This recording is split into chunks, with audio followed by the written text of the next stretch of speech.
Aunjanue Ellis-Taylor. Uh-oh. How are you? I'm all right. I'm all right. All right, Nickel Boys. Uh-oh. Saw this movie, had a lot of thoughts, and then went home, slept on it, and I think I've come to a place now where I think your performance, yet again, is a central part of the story. I know that I've watched you do a lot just this year alone, right?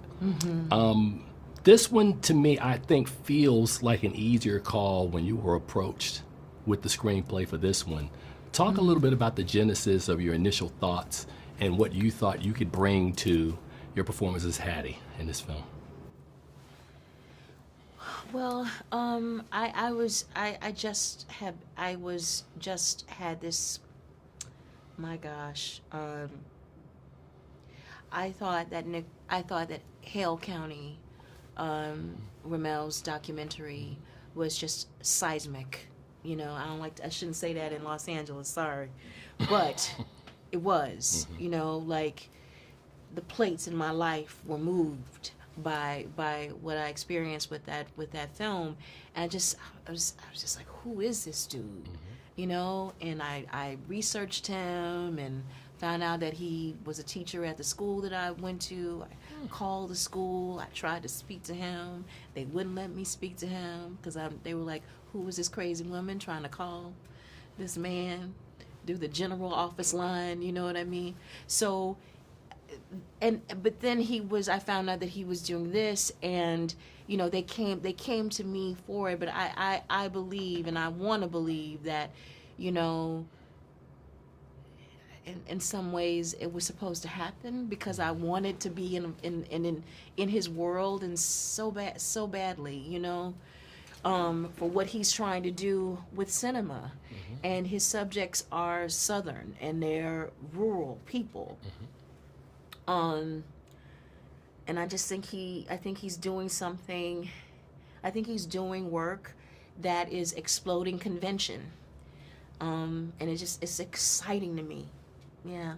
It's interesting because going in, I wasn't aware of what I call the unique POV that he has in the story, and it took me a minute to really kind of adapt to what I think the direction of what his vision was for this story. Yeah. I know you and I have talked in the past, and I know how much you enjoy at the performance of getting into each character and just kind of finding that space. How easy or how difficult was it this time to find Hattie inside of what Ramel was doing? Right. Yeah. Because of how he shot it. Right. Yeah. Well, finding her was easy because he wrote her. She's a well drawn character. You know, the way that he wrote her, and then he offers as a director a great deal of insight. He knows his story backwards and forwards and in between, and he has such a fascinating, brilliant, innovative way of looking at photography and film.